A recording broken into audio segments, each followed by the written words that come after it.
Well, I must say I am so moved, and I feel so fed with hope by the fact that these two student groups organized this session, and those musicians opened it with that incredible beauty.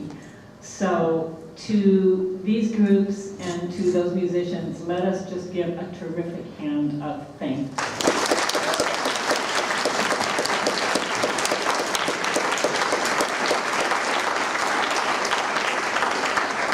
I always feel so indebted to what creates hope, and you all have created hope. I also would like to honor Seattle University administration for considering this highly controversial and deeply moral matter.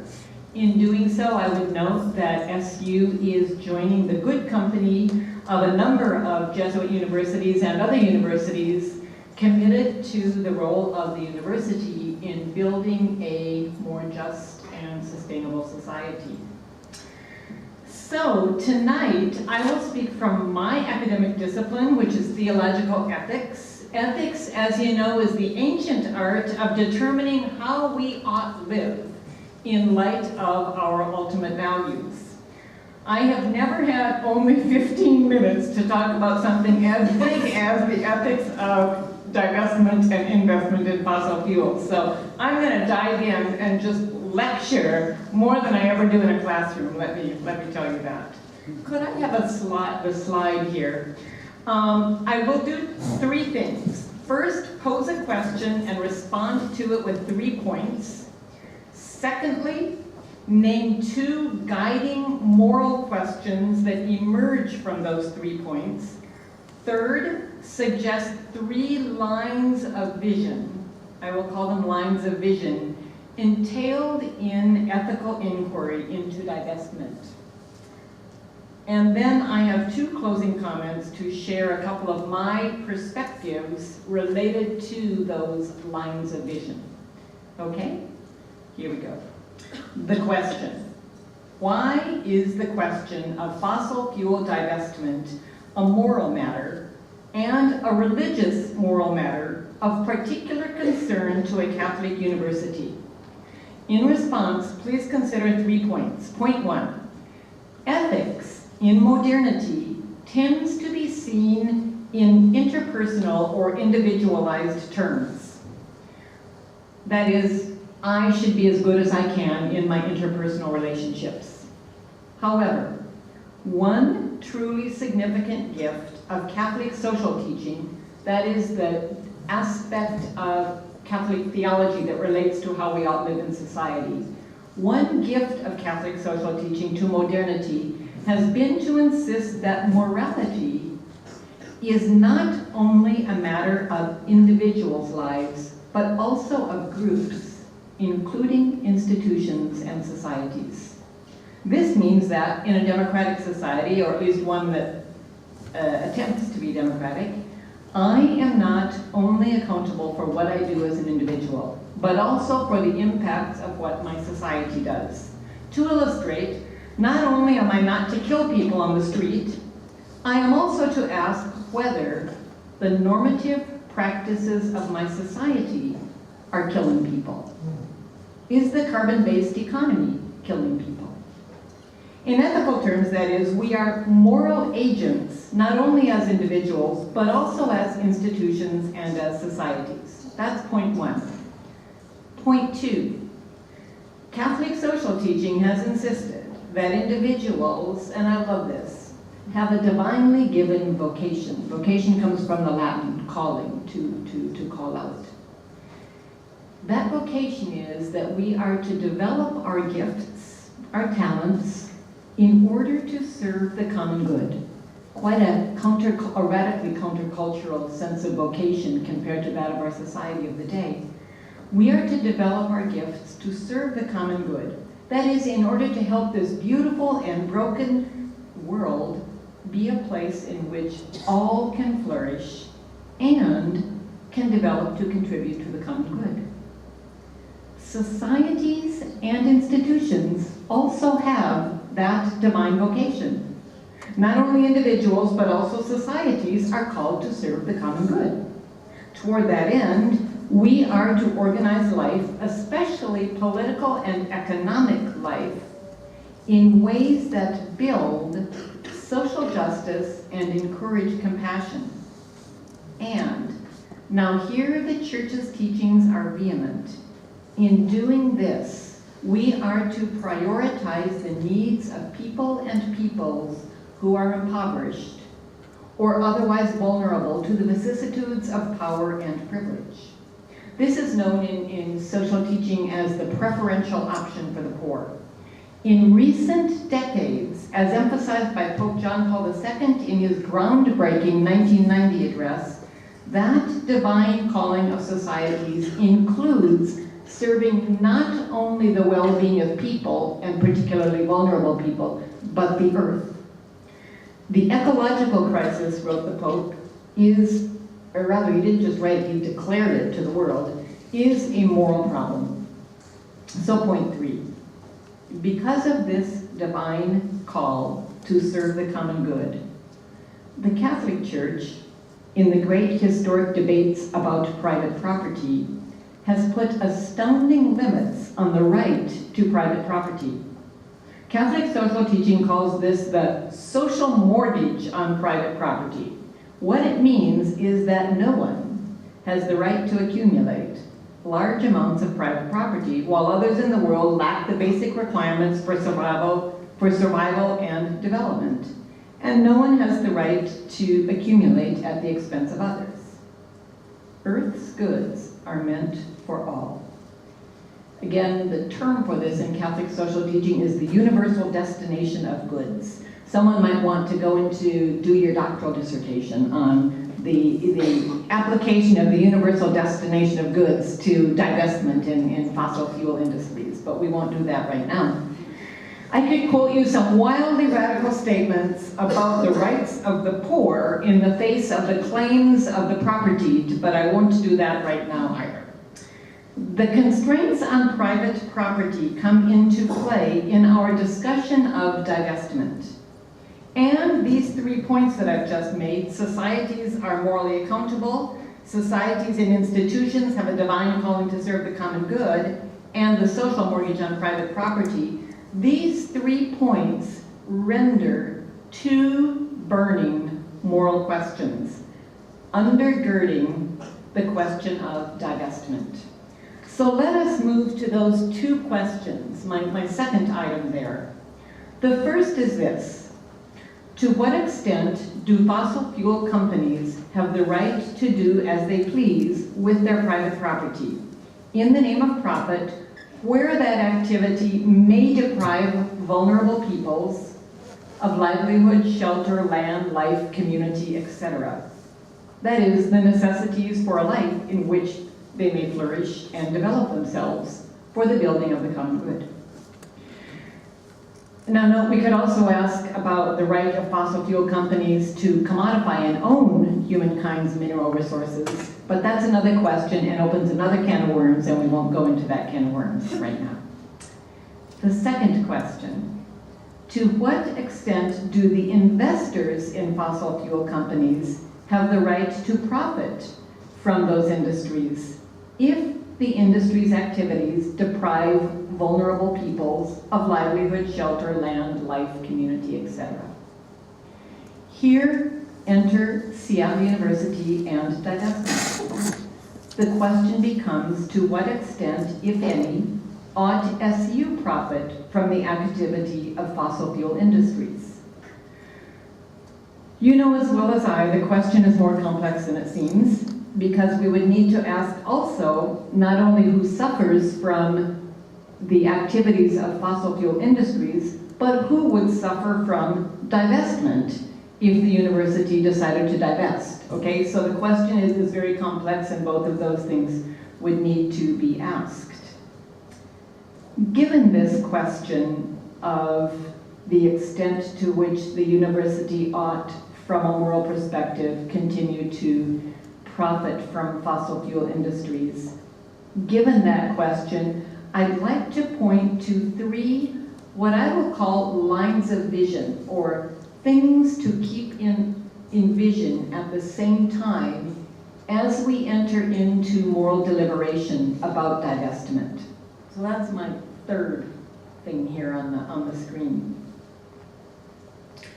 The first line of vision is clear vision or analysis of what is the case, what is going on. The first task of ethics, we call it the descriptive task, asking what is going on before determining what ought we do to act rightly. That would include, that's getting into the facts of the matter. And now this is very important. What is going on, or what is the case, includes historical factors and cumulative impacts, long-term impacts of continued investment, especially on vulnerable communities. So Seattle University must ask and examine, for example, or to illustrate, what is the impact on Earth's life systems of extracting the reserves now owned and scheduled for extraction by the major fossil fuel companies? That is, if the reserves now owned are indeed mined and drilled, what happens to Earth's atmosphere? And most important, what happens not only to citizens of the global north, who have, at least for some time, the resources to adapt and protect, but what happens to the people most adversely affected and least protected? I will speak more to that in my closing comments. Out of my experience in India recently doing environmental justice work and learning about 25 million environmental refugees, most of whom are not moneyed people or white people, but are people of color of Africa and Asia. So, but the line of vision here is what is? What are the facts of the matter? What are long-term consequences and for whom of any particular, of carrying on with things as they are? The second line of vision is clear vision or analysis of what could be, the constructive task of ethics. That is, alternatives to the way things are. In this case, that includes alternatives to carbon-based national and global economies. Alternatives that may exist outside the box of common thought. For example, this line of vision will ask, if as much research and development monies and investment were put into renewable energy sources as is currently put into fossil fuel companies, what might we as a society come up with? Evidence suggests that with adequate investment, the U.S. could lead the way for the world in the necessary great transition from carbon-based economies. The third line of vision, we started with what is, we secondly went to what could be. The third line of vision in theological ethics is discerning the power and presence of the Spirit of God at work in the world, leading us toward a world in which all people, and indeed Earth's very life systems, can sing the song they were created to sing. A song of life rich with justice, peace, joy, and flourishing. In theological terms, this destiny is known in Greek as the basileia of God, in Hebrew as the great shalom, in the patriarchal language of theological tradition, the kingdom of God, in feminist reconstructionist language, the kingdom of God, in Martin Luther King's words, the beloved community. But the point is, this line of vision is looking for the Spirit of God at work in the world toward that telos, or that dream of God for the flourishing of the earth. Ethical inquiry in Catholic moral tradition must begin with looking for this Spirit of God at play in the matter, in places where we may not even see it, calling us forth into ways of life in which no people suffer displacement or destitution because of the overextensive profit-seeking of others.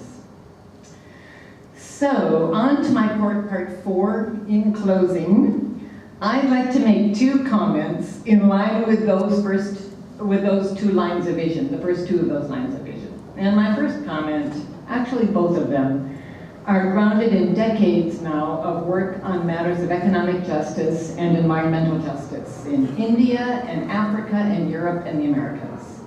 Currently, I actually serve as the North American theologian on a global commission that was convened by the World Council of Churches to create a plan of action for advocacy toward justice in the global financial architecture.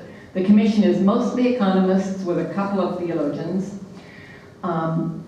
The financial architecture, a linchpin of it, of course, is investment policy and practice.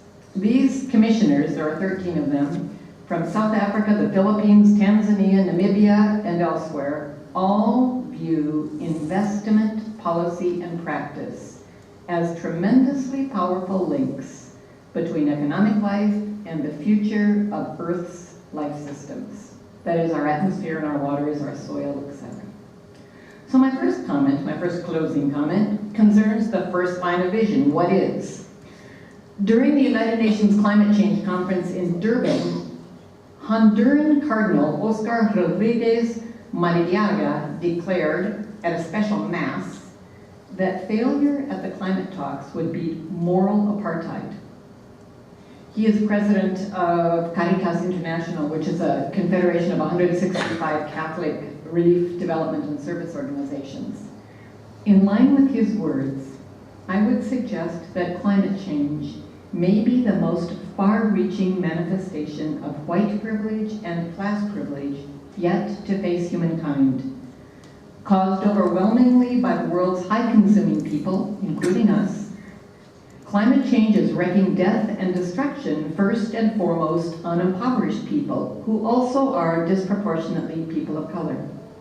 The island nations that will be submerged or rendered unsuitable for human habitation by rising sea levels, subsistence farmers the world over whose crops are easily undermined by climate change, the coastal people without resources to protect against and recover from the fury of climate-related weather disaster, are not people largely responsible for greenhouse gas emissions, nor are they, for the most part, white people and people with money. Many voices in the global south recognize this as climate debt, climate colonialism, or climate imperialism.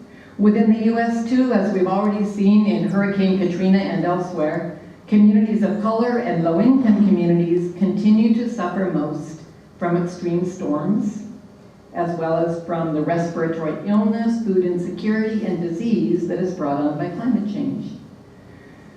In short, environmental racism and white privilege strike again in climate change and the ocean acidification that stems from it. Climate change is at its core the result of fossil fuel-based economies that require investment in fossil fuel industries. So, this reality of social injustice must be given full vision in ethical deliberations about divestment by the university. And my second closing comment is this.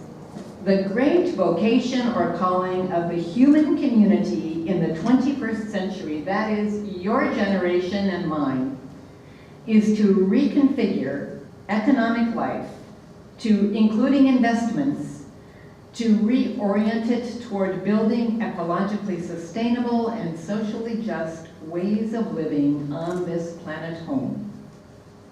The role of religion in the 21st century includes offering the gifts of religious traditions to this pan-human and interfaith great work of our day. That term great work is coined by Father Thomas Berry, late intellectual leader at Fordham University. The Catholic moral tradition is arguably better equipped than many other religious traditions, one could argue than any other religious tradition, for that great work. Therefore, the Catholic University bears both a profound moral burden and a profound moral opportunity. The global economy will change from this brief 200-year period of fossil fuel-based economies. Earth cannot provide the resources and the services, i.e. climate regulation, required for the carbon orgy to continue. The question becomes, will our economies change from the carbon basis after massive climate-related suffering, the likes of which we have never before seen, or will it change in ways that enable humane, just, and sustainable livelihood for all? Where institutions like SU invest their money may be a determining factor. The question before us in the months and years to come is what role will the Jesuit Catholic University, in particular Seattle University, play in the great work of our day? So thank you, and I look forward to ongoing conversation.